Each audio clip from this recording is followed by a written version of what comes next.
سڵاوتان لەبێت و ئەم کاتتان باش بینەرانی خۆشەویستی تلڤیزیۆنی کۆمەڵە زۆر خۆشحاڵم بە یارمەتی هاوڕێیانی هاوکارم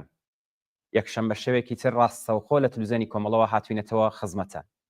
ئازیزان بەرنامەی ڕاستەوخۆی ئەم شەومان دووبارە تەرخان کردووە بە بۆنەی 26 ڕێبەندان ڕۆژی کۆمەڵە. ئێمە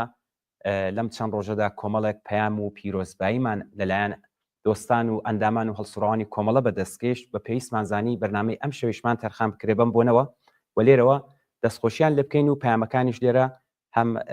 ئێوەی ئازیزی لێ ئاگادار بکەین و دەستخۆشیش لە هەموو ئەو خۆشەویستانە بکەین و دووبارە پیرۆزبایی لە هەموو لایەکتان بکەین. من لێرە 26 ڕێبەندان ساڵڕۆژی ئاشکرابوونی تێکۆشانی کۆمەڵە جارێکی تر گەرمترین پیرۆزبایی پێشکەش بە بینەرانمان دەکەم. ڕێز بگرین لە یادی هاوڕێی ڕابەر و گیانبەختکرد و کاک حەمە حوسێنی کەریمی کە ڕۆژی کۆمەڵە ساڵڕۆژی گیانبەختکردنیەتی. هەروەها ڕێز بگرین لە یاد و فیداکاری سەدان و هەزاران شۆڕشگێڕی کۆمونیستی ناوڕیزەکانی کۆمەڵە و حیزبی کۆمونیستی ئێران کە لە پێناو ئازادی و سۆسیالیزم گیانیان بەختکردیان کەمەندام بوون. لە جێگای خاڵی ئازیزانی گیانبەختکردومان لە ساڵڕۆژی ئاشکرابوونی تێکۆشانی کۆمەڵەدا چەپکە گوڵی ڕێز و خۆشەویستی دادنین. هەزاران درود و سڵاوی خۆشمان پێشکەش بە بنەماڵەی سەربەرزی هاوڕێیانی گیانبەختکردومان دەکەین و دەڵێن ڕێبازی جگەرگۆشەکانی ئێوە واتە ئازادی و بەرابەری و بەختەوەری ئینسان ئاڵاکەی هەروە شەکاوەیە و ئەمڕۆ لە کوردستانی شۆڕشکێر بە دروشمی ژن ژیان ئازادی خەریکە خۆی بەهێزتر دەکات تا لە ئاواتەکانی عەزیزانی گیانبەختکردومان نزیک بێتەوە.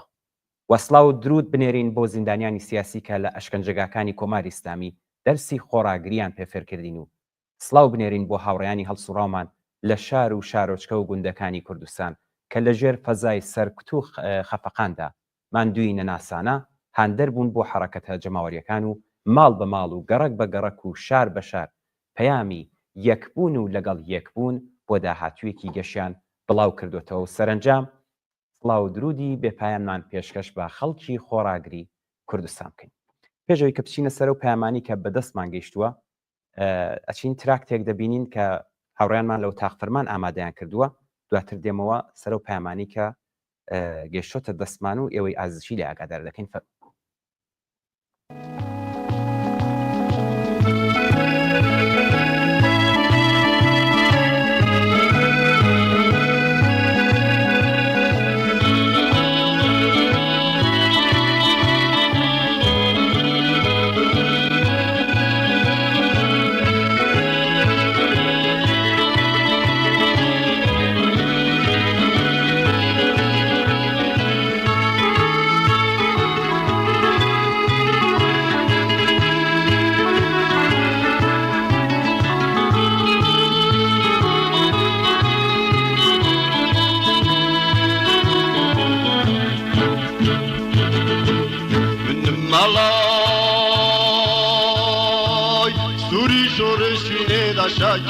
Zuri şorşine de şakele Baçake Lezire wala suram Surudi aşnabuna Vam ruba düşmün dakhini Ruba düşmün dakhini Min malay Zuri şorşine de şakele Zuri şorşine de şakele باچکه لجر وعلى صورم سرودي عشنبون وامرو بعدش من دخيني وبعدش من دخيني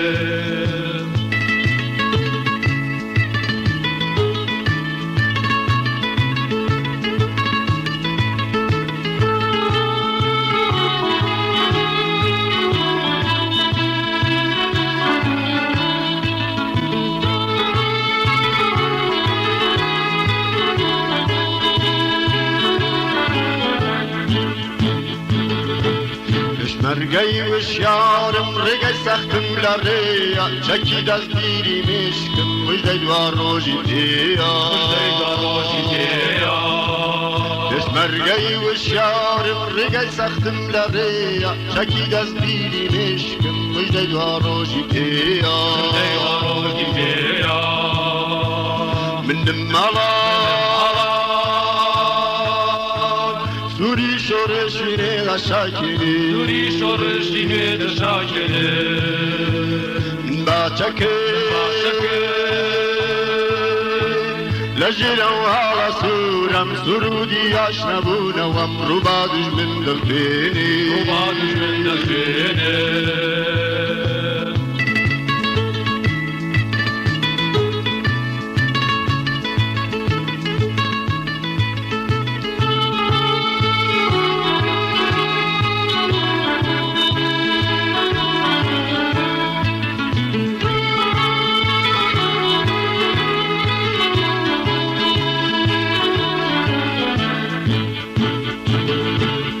بەرزەلووتکە یامانجی خۆم و بیررومە باستم لە خەبات واز ناێنم تا نەبینم سەرباستی ئانەبینم سەرباستی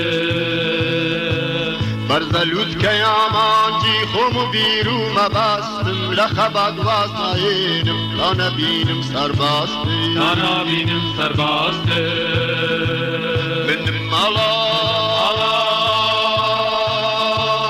دووری شۆڕشینێ لە شاکێنێ دووری شۆڕشینێ دەشاکێنێ من باچەکە لە ژێنەوە هاڵە سوورەم سرودی ئاشنەبوونەوەم ڕووبا دوژمن دەخوێنێ ڕووبا دوژمن دەخوێنێ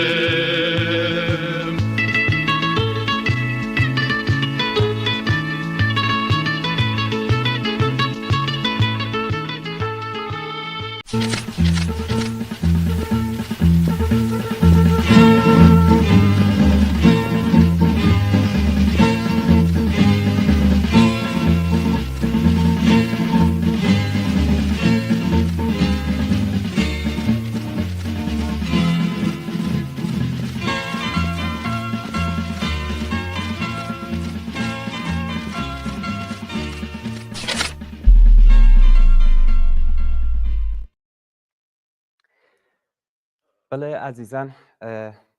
بەرنامەی ئەم شۆمان هەروەک لە سەرەتادا باسمان کرد دووبارە تەرخەمان کردووە بە بۆنەی 26 ڕێبندان و ئەو پامانی کە بۆمان هاتووە بە پێویستی زانی کە ئێمە لە بەرنامەم شەودا بڵای بکەینەوە پێشەوەی کە بچمە سەر پامەکان ئێمە ڕۆژی هەینی لەگەڵ هاوکارم گوڵناس کە ڕاستەوخۆ لە خزمەتیەوەدا بووین ئێمە ئاگادار کردەوە کە لە ماڵپەڕی فەیسبوکدا زۆریەک لە هاوڕێیان و دۆستان و لایەنگرانی ئێمە پامی پیرۆسباییان ناربوو و گلەیان کردبوو کە ئێمە پامەکانیمان نەخوێندێتەوە پرسیاریش تەنانەت ناردرا بوو کە لە هاوڕێیانی میوان بپرسێت من لێرە داوای لێبوردن لە هەموو ئازانە دەکەین ماڵپەڕی فەیسبوک لەبەردەستی ئێمەدا نەبووە و ئێمە هەوڵ دەدەین لە بەرنامەکانی داهاتوودا حتمەن ئەو پامانی کە لە ماڵپەڕی فەیسبوکەکەدا دەگاتە دەستمان ئێمەش لێرە بیبینین و پامەکانیان بخوێنرێتەوە دوبارە داوای لێبوردن دەکەین دەچینە سەر پامەکان بە بۆنەی ینی 26 ڕێبندان ڕۆژی کۆمەڵا هەروەک باسم کرد گەلێک پەیام و بابەتمان لەبەر دەستەکە لێرە دەیخوێنینەوە یەکەمین پەیام کە بەدەستمان گەیشت بوو نووسرا بوو لە کوردستانی شۆڕشێر سەرڕای گوشار و گرچن و هەڕەشەکانی ڕژیم خەباتی کۆمەڵانی خەڵک لە فۆرمێکی مەدەنی و جەماوەریدا هەروە بەردەوامەوە هەڵسوڕاوانی ئەو بوارە لە کوورەی ئەو خەباتەدا ڕۆژ بە ڕۆژ خاراوتر دەبن و ئەزمموی زیاتر بەدەستێنن چالاکە مەدینیەکان لە بوارەکانی دادخوازی بنەماڵی گیانبەخت کردووان کە پشتیوانیەکی بربڵاوی جەماوەری بۆ لای خۆی ڕاکێشاوە خەباتی ژنان بۆ مافی ئازاد و یەکسان لە هەموو بوارەکاندا و بە تایبەت لە ژێرپێنانی یاسا و ڕێسای حکوومەتی دژ بە حیجاب و سەرپۆشی دیلیەتی و زۆرم لێ خۆڕێخستن لە ڕێکخراوە پیشەیی کرێکارەکان و معەلیمان خۆڕێخستن بۆ بەرگریکردن لە ژینگە خەبات لە پێناو پەرەپێدانی خوێندن بە زمانی دایکی چالاکیە هونەریەکان لە بواری مۆسیقا و شانۆ و ئەدەبیات و هیتر بە شێوەیەکی ڕێکخراو لە پەرەسەندندان کۆمەڵە بە گەرمی پشتیوانی لەو چالاکیانە دەکات و لایەنگرانی کۆمەڵا هاندەدات کە بە بەشداری بەرچاو و چالاکانی خۆیان لەو کۆڕ و کۆمەڵانەدا ئەو حرەکەتانە بەهێزتر بن نامەوێت کە ئێوەی ئازیزیش ماندوو بن دیارە هەموو ئەو کەسانی کە زەحمەتیان کێشاوە لە فەزایەکی کاملەن ئەمنیەتیدا ویددیویان بۆ ئێمە گرتبوو و نردویانە ئێمە دووبارە لە بینی هەر پامێکدا ویددیوی شارەکان بڵاو دەکەینەوە و دواتر دێنە سەر پامی پیرۆزبیانەکانی تر فەرمونون چین ویدیۆی شارێکی تر بینین دێنەوە خزمەتە.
بڵێ هەروە لە پامێکی تر کە بەدەستمان گەیشتووە نووسراو بارودۆخی سیاسی ئێستای ئێران بە دەسەڵات و بە جەماوەرەوە لە بەردەم گۆڕانکاریگەلێکی هەستیاردایە. ئەو گۆڕانکاریانە دەتوانن هەم هیوابەخش و ڕزگاری دەربن و هەم هەستیار و مەترسیدار. ئەوەندەی پەیوەندی بە دەسەڵاتەوەیە کۆماری ئیسلامی لە سەرجەم بوارەکانی سیاسی، ئابووری، ئیدیۆلۆژیک و سیاسەتی دەرەوەدا لەگەڵ کۆمەڵی قەیرانی چارەسەر هەڵنەگەر بەرەڕوەوە لە هیچ بوارێکدا قسێکی ئەو تۆی بۆ وتن و ڕێکارێک و چارەسەرکردنیشی بۆ نەماوەتەوە. لەناو خۆی حکوومەتدا پاکتاوکردنەکان بازنەی دەسەڵاتیان وەها بەرتەس کردوێتەوە کە لەوە زیاتر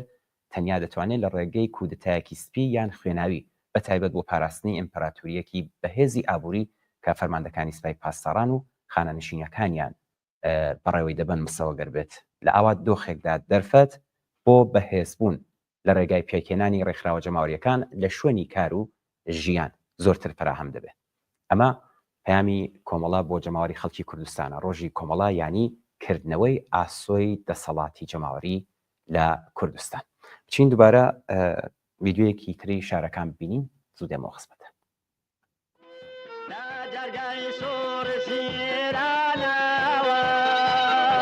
دەمگەڕ و کەڵپای کوردستانەوە لە بۆیە گرتن خۆتەیان دەکەی بەنگەوە دیگەشتێری کار دەکەی هەر بژی حێزبی خەباتکار پێشەوی چینی گرێکار هەر بژی حێزبی خەباتکار پێشەوی چینی گرێکار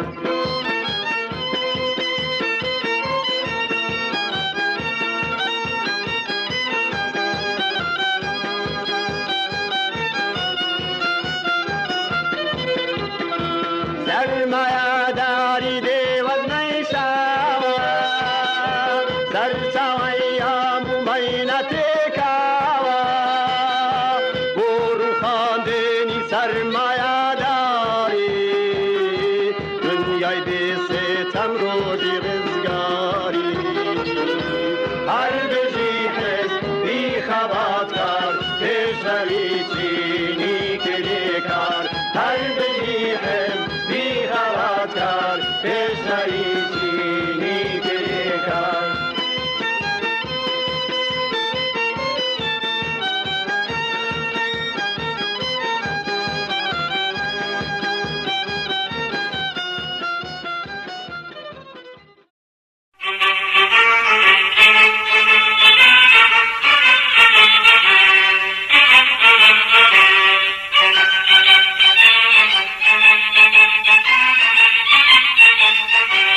گرامی باد 26 بهمن روز کامله.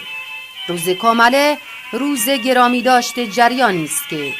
به عنوان ستون پرقدرت حزب کمونیست ایران به امر سازماندهی و به ثمر رساندن انقلاب کارگری و برقراری حکومت کارگری در سراسر ایران یاری رسانده است. ایستادگی کامله بر استراتژی سوسیالیستی و استقلال طبقاتی کارگران، تلاش پیگیر کامله در هدایت و سازماندهی جنبش کارگران و تقویت گرایش سوسیالیستی آن، مبارزه سرسختانه برای آزادی و برابری زنان، مبارزه فداکارانه کامله برای رهایی مردم ستمدیده کردستان از زیر بار ستم ملی، افشاگری دلسوزانه کامله علیه گره زدن سرنوشت جنبش کردستان به استراتژی امپریالیست ها و دفاع کامله از فرهنگ پیشرو و انقلابی، آن را به جنبش اجتماعی انکارناپذیری در کردستان تبدیل کرده است. گرامی باد 26 بهمن روز کامله.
بڵێ عزیزان،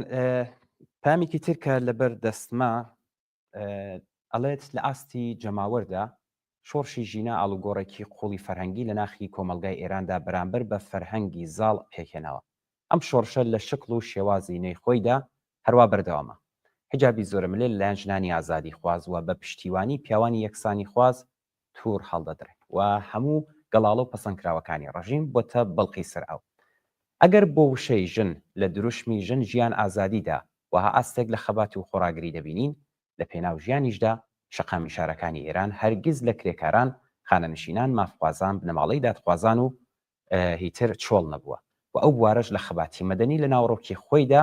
درێژەی شۆڕشی ژینایە لە پێناوی ژیاندا. ڕۆژی کۆمەڵە لە هەموو ژنان و کچان و پیاوانی ئازادی خوازی کوردستان پیرۆز بێت. پامێکمان لە بۆکانەوە بەدەستگەیشتووە، نووسەتی هاتنی 26 ڕێبەندان ڕۆژی ئاشکرابوونی چالاکی کۆمەڵە لە بنەماڵەی ئازیز و خۆشەویستی گیان بەدکردوان،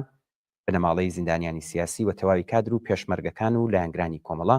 و حیزبی کۆمونیستێران پیرۆزبایی دەکەم و هەروەها یادی هاوڕێ کاک حەمەحسێن کەریمی، یەکێک لە دامەزرێنەرانی کۆمەڵە بەرز و بەڕێز ڕادەگرین و لێرەوە پامی خۆمان پەیاممان نوێ دەکەینەوە تا دوا هەناسەمان درێژەدەری ئەم ڕێباز دەبین، بژی ئازادی، بەرابەری، بژی کۆمەڵە. شەماڵ لە شاری بۆکان لە دیوان دەرەش پامێکمان بۆ هاتووە بە ناوی میم ئەوەڵی حرفەکەی نووسێتی 26 ڕێبندان ڕۆژی ئاشکرابوونی چالاکی کۆمەڵە لە هەموو پێشمەرگەکان و ئەندامان و لایەنگرانی کۆمەڵە و هەروەها لە بنەماڵەی گیانبەختکردوان و زیندانیانی سیاسی پیرۆزباییان لێ دەکەین لەم ڕۆژەدا پەیمانی خۆمان لەگەڵ هەموو گیانبەختکردوان نێ دەکەینەوە تا گەیشتن بە ئامانجی بەرزیان درێژەدەری ڕێگایان بین لەلایەن میم لە شاری دیواندەرە زۆر سپاس بۆ ئەو دوو ئازیزە لە بۆکان و لە شاری دیواندەرەوە لا پامێکی تردا کە ئێستا گەشتۆتە بەردەستمان نووسێتە پێویستە جارێکی دیکە تایبەتمەندیەکانی کۆمەلگای کوردستان کە ژینگەی چالاکی و تێکۆشانی ئێمەیە بیر بخینەوە سەرەکیترین تایبەتمەندی بریتە لە ورەی بەرز و ئامادەی خەڵکی کوردستان بۆ خەبات لە پێناوی ئازادی و مافی پێشێلکراویان بۆ بەهرەمەند بوون لە ژیانی باشتر ئێمە شانازی دەکەین بەوەی کە لە ناو جەرگەی جەماوەرێکی ئاوە پێشکەوتن خواز و خەباتکاردا دەژین و لە ناو دڵی ئەواندا جێگەی خۆمان کردوێتەوە خەباتی یەکگرتووانە و سازماندرا و دووهەمین تایبەتمەندی کوردستانە لە ماوەی پێشودا شاهدی چەندین دیمەنی شکۆدار لە خەباتی یەکگرتووانە و سازماندرای خەڵکی کوردستان بووین کە دیمەنگەلێکی شکۆداری دیکە لە خەبات و خۆڕاگری ئەو جەماوەرە کۆڵنەدەرە و زیندووبوونی شۆڕشی ژنجیان ئازادیان بە هەمووان نیشاندا بانگەوازی مانگرتنی گشتی لە ماوەیەکی کووردا کە بۆ ڕاگەیاندن و ئامادەکاری لەبەردەستا بوو بە ملیۆنان خەڵکی ئەو وڵاتە بە دەنگمانەوە هاتن و پەیامی خۆڕاگری و مقاومەتیان بە هەموو جیهان گەیان ئەوان بەو حرەکەتەی خۆیان بەکردەوە نیشانیاندا کە ڕێگە نادەن کۆماری ئیسلامی هەروە بە بێ هەزینەی گران ڕۆڵەکانمان لە بەندیخانەکاندا بکات بە پەتی سێدارەوە لەم ڕۆژانەدا و هاودەنگ لەگەڵ ژنانی تێکۆشەری مانگرتوو لە زیندانەکانی ئێران بەرامبەر بە ئێدامی خەباتکارانی ئەو وڵاتە دەنگی ناڕزایەتی و خەباتیان بەرز کردەوە وەها بەرز کە هەموو جیهان بیبیستێ و بە سەهمی خۆی هەنگاوێکی دیکە ڕژیم ئیسلامی لە نەمانی یەکجاری نزیک دەکاتەوە ڕۆژی کۆمەڵەتان لێ پیرۆز بێت با بچین دووبارە ڤیدیۆیەکی تر لە شارەکان ببینین دێنەوە خزمەتان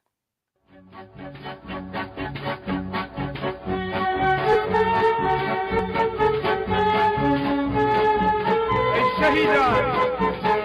ولو أسرك شاني آسماني شوطاوان أتاسو رشوة السربي وهرقل خلقات من شند السخت ودود باس وردور من كفي عجبي خلقات من شند السخت ودود باس وردور من كفي عجبي لمريتي روضة هرقل منادي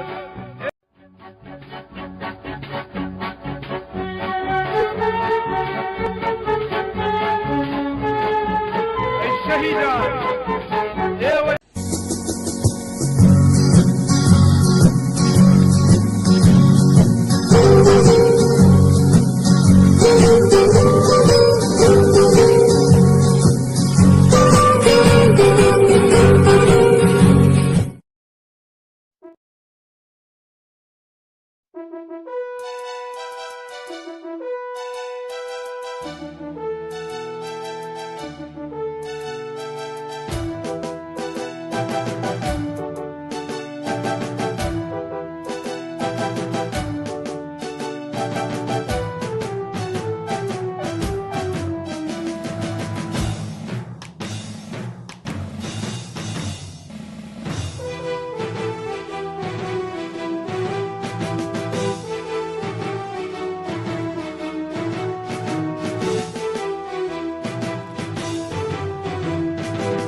چاوی هەورێ بووی کەینی باران لە شەوی ئەنگوستە چاوە دەقینەوەی کانیاوێک بووی لە داوێنی ناڵشکنەی ڕاوەستانە بۆ ڕووبارێ وەڕێکەوتن بووی باباستن تا ناخی داریایەکگرتن ناخی داریایە گردن هەر بژی هەستی خەباتکار پێشڕەویشی کرێکار هەر بژی هەستی خەباتکار پێشڕەویشی کرێکار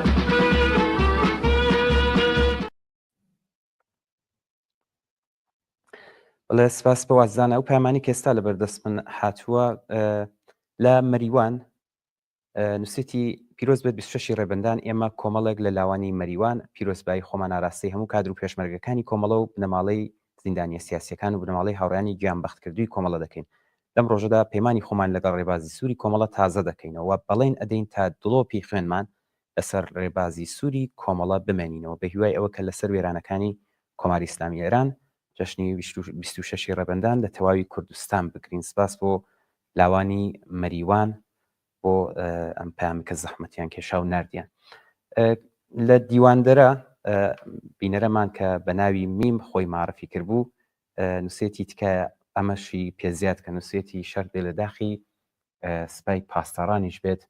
هەر هەمویان بکەم بە کۆمەڵە لە دیواندەرە بۆ بێتە چینی کرێکار بژی ئاڵای سوور سپاس بۆ بینەرە لەسەر داوای خۆی خوێنمەوە دەچینە سەر پامێکی تر کە ئێستا لەبەر دەستمە ئەڵێ کوردستان لە ماوەی 45 ساڵی ڕابردوودا بەشێکی گیانەکراوە لە ڕووداوە سیاسی و گرنگەکانی ئێران و ناوچەکە بووە ڕەوتی ڕووداوەکان و ئەزمموی ئەو ماوەیە پێمان دەڵێت کە سەرڕاستترین و ئاسانترین ڕێگا بۆ بە سەمەرگەشتنی و زوتنەوەی شۆڕشگێڕانی کوردستان وە گەیشتن بە ویست و خواستە نەتەوایەتی کۆمەڵایەتی ئابووری و سیاسەکانی خەڵکی کوردستان هاوخەباتی لەگەڵ کرێکاران و ستەملێکراوانی ئێران و ناوچەکەیە ئەزمموی بەشەکانی دیکەی کوردستانیش لە ساڵانی ڕابردوودا ئەم ڕاستیەمان پێدەڵێت کە چارەنووسی دەسەڵاتی سیاسی هەر وڵاتێک کە خەڵکی کوردی تدایە لە ناوەندی ئەو وڵاتە دیاری دەکرێت نە لەلایەن زلهێزە ئیمپریالیستیەکان و دژمنانی خەڵکی کورد لە شوێنەکانی دیکە کە بە شوێن بەرژەوەندی خۆیانەوەن ئەم لێکدانەوەیە بەمانایە دێت کە خەباتی خەڵکی کوردستان بە هیچ جۆرێک نابێت لە خەباتی خەڵکی ئازادی خوازی ئێران و لە بەرەی چەپ و کرێکاری و شۆڕشگێری ئەو خەباتە داببڕێت بۆ کۆمەڵە گرینگە و هەوڵی شەدات کە بەرەی چەپ و سوسیالیستی لە ئاستی کوردستانی ڕۆژهەڵات لە ئاستی ئێران و ئەو وڵاتانش کە خەباتی ئازادی خوازانەی خەڵکی کوردستان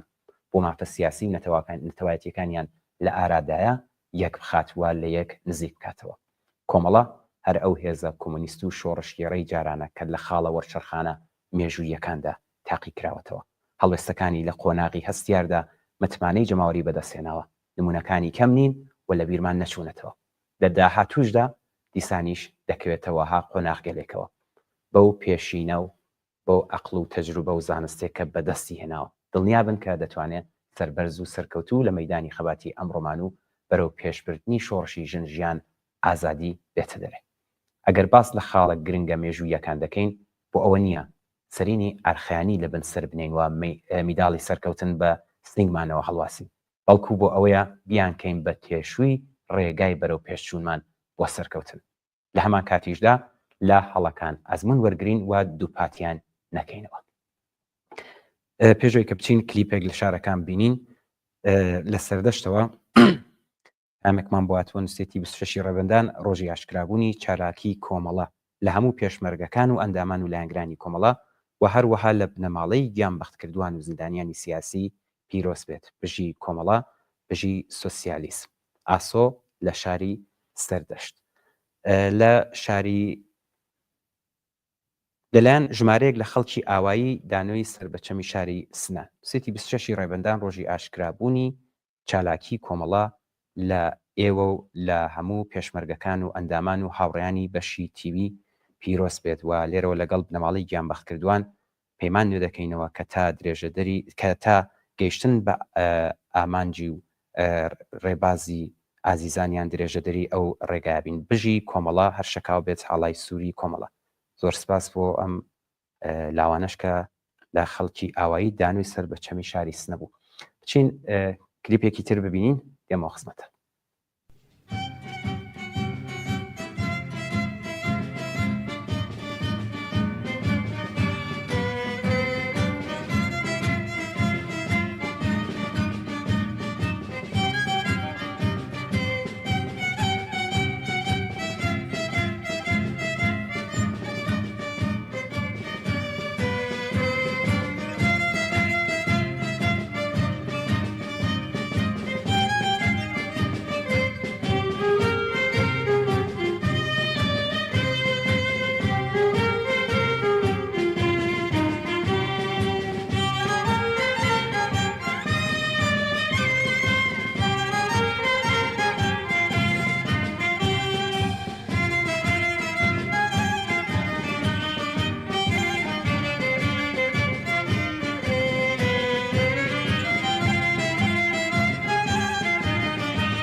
بدەخینەوە.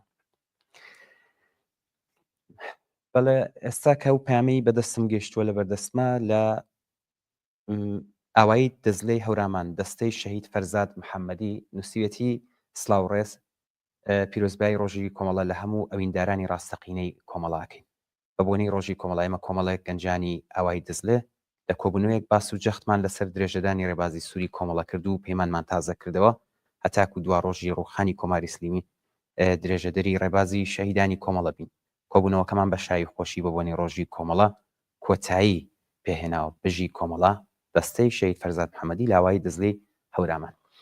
ئەزدان ژمارەیەکی زۆر لە بینەرانمان لە شارەکانی کوردستانەوە هەر لە کرماشانەوە تا دەگاتە ورمێ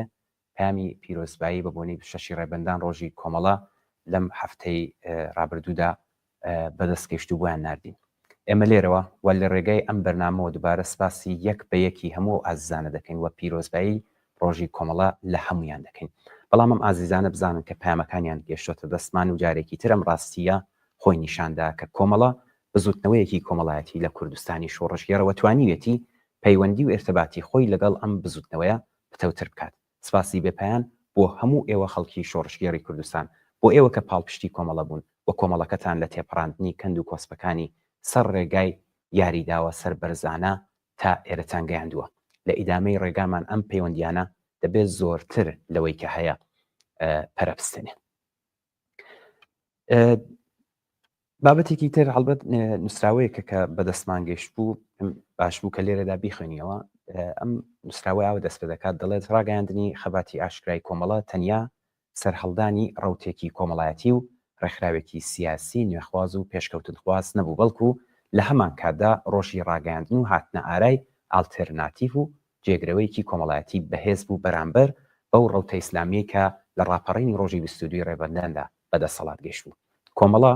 هەر لە سەرتاوە لێبراوانە لەسەر چەمکی سێکۆلاریزم یەکسانی ڕەگەزی و ڕزگاری ژنان مافی گەلان لە دیاریکردنی چارەنووسی خۆیاندا دادپەروەری کۆمەڵایەتی و پشتیوانی و بەرگریکردن لە ماف و داخوازی کرێکاران و چەوساوەکان دموکراسی و ئازادی سیاسی جیایی دین لە دەوڵەت ئازادی ڕادەربڕین لە ڕۆژی 26 ڕێبەندانی ساڵی 1350 تاویدا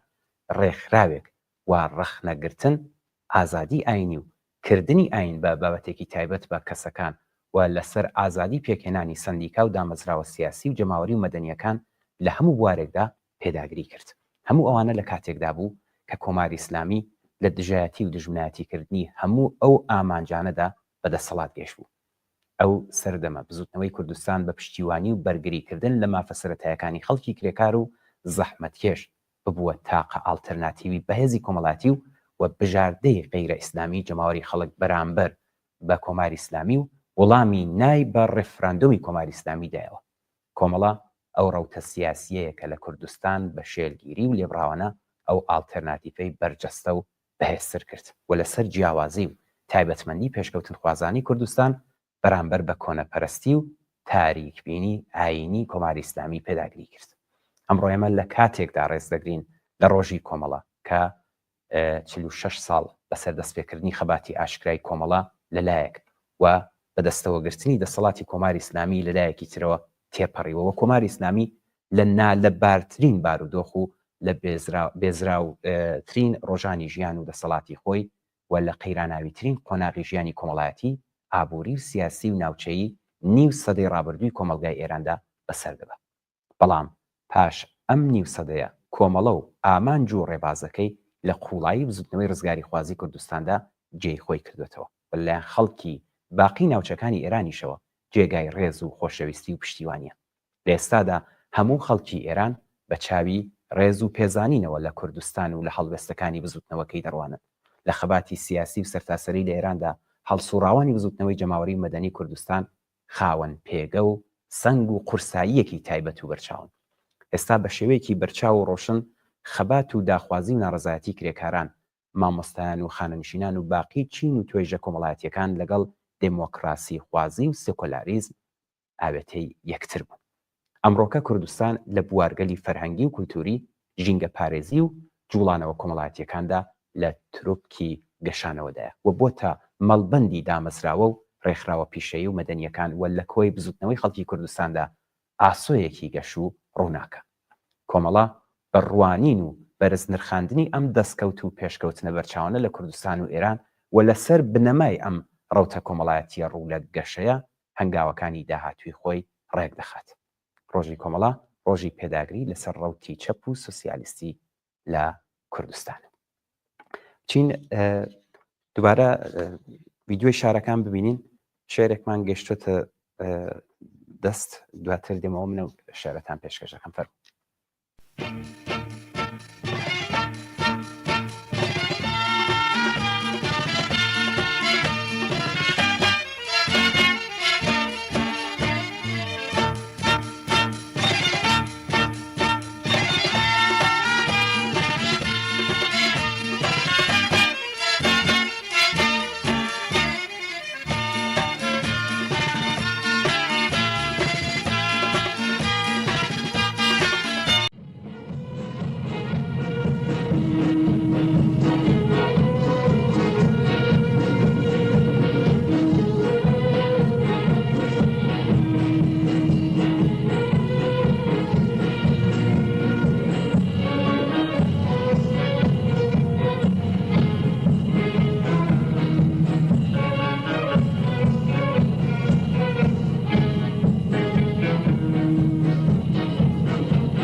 بەڵێ سپاس بۆ هاوڕیانم. ئەم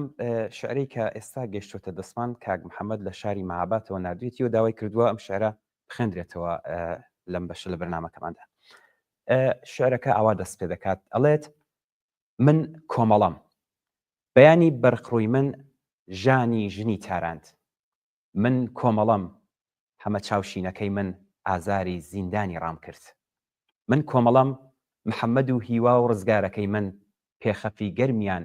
لە ڕنۆی بەفر چێ کرد، من کۆمەڵەم، فەخرەنەوەڕەی من ئەسپی سووری تاودا، من کۆمەڵەم و فیشەکی گڕداری من خەوی لە چاوی ئەبلەقی خائین و خۆفرۆش بزر کرد، من کۆمەڵەم لە پشتێنەی ڕژدی شاخدا من کوردستانم لەسەر شام بوو. شەقامی سنا سینگی زامداری منە. تەرەغا بازووی بەهێزی منە. قوڵقوڵاخ چاوی بزی منە. ئاربابە سەنگەری گوڵاڵە سوورەکانی منە. شنۆ دەستە خوشکی ئازادی منە. ئاڵمانە ڕەمزی سەرکەوتنی منە. ئایچی ژوانگەی گەشانەوەی خوێنی ڕژاوی منە. تاقوەسان مێژووی ئەشپ و خاکی منە. ئیلام نەوبووکی ئازادی و دڕستانەکەم چەکی دایمە لەسەر پێی شۆڕشە سوورەکەی منە. زۆر سپاس بۆ کاک محەممەد لە شاری مهابات بۆ ئەم شێرە تایبەتەی کە ناردی. پامێکی ترمان لە شاری بانە بواتوە کاک هەڵمەت لە بانە نووسیوێتی هاوڕیان 26 ڕێبەندان لە هەمووتان و لە تەواوی کادر و پێشمەرگەکانی کۆمەڵە و بنەماڵەی گیانبەختکردوان و زیندانیانی سیاسی پیرۆسبایی دەکەم بژی کۆمەڵە بژی سۆسیالیزم ژن ژیان ئازادی. زۆر سپاس کاک هەڵمەت کە لە شاری بانەوە پامی نار بوو لە بەڕێزیشتان پیرۆز بێت. من هاوڕیانم پێم دەڵێن کە کاتی بەرنامەکەمان ڕوو لە کۆتاییە بە پێویستمانزانی کە بەرنامەی ڕاستەوخۆی ئەم شەومان تەرخان بکەین بۆ پەیامانەی کە بەدەستمان گەیشت بوو و فرسەت نەبوو ئێمە پێشتر پەیامەکان بخێنینەوە. ئێستا لە کوردستانی شۆڕشتێر لە هەرکوێ باسی ئازادی و یەکسانی ژنان هەبێ، باسی مافی کرێکار و زەحمەتکێشە بێ، باسی کۆمەلگایەکی ئازاد و پێشکەوتوو کە هەموو چین و تۆژێکی مافخورا و ژێر دەستە هەبێ، باسی دژایەتی لەگەڵ خورافە و کۆنەپەرستی هەبێ، مۆرکی کۆمەڵە و ڕێبازی کۆمەڵی پێوە دیارە. ئەم سنەت و کولتورە ڕێبازە ئینسانی و پێشکەوتن خوازانی کۆمەڵە ئێستاش کە ئێستایە بۆتە بنەما و سەرەتای هەموو خەباتێکی مەدەنی و جەماوەری لە کوردستانی شۆڕشگەر بە پێداگری لە مافی ئازادی و یەکسانی، بە پێداگری لەسەر مافی ژیانێکی ئینسانی بۆ کرێکار و زەحمەتکێش، بە پێداگری لەسەر بنەبڕکردنی دەسەڵاتی ئاین لە کۆمەلگا و باوەڕی کۆن و دواکەوتوانە کۆمەڵە یعنی ڕەوتی چەپ و سوسیالیستی لە کوردستانی شۆڕشگەر با بەهێز بکەین. سپاس بۆ هاوڕانی هاوکارم کە بە یارمەتیوان توانیمان ئەم شەویش ڕاستەوخۆ لە خزمەت ئێوە دابین. سپاس بۆ هەموو ئازانی کە زەحمەتیان کێشە پامی پیرۆزباییان لە ئێوەش پیرۆز بێت. تا یەکشەمەیەکی تر و ڕاستەوخۆیەکی تر هەر شاد و بەختەوەر.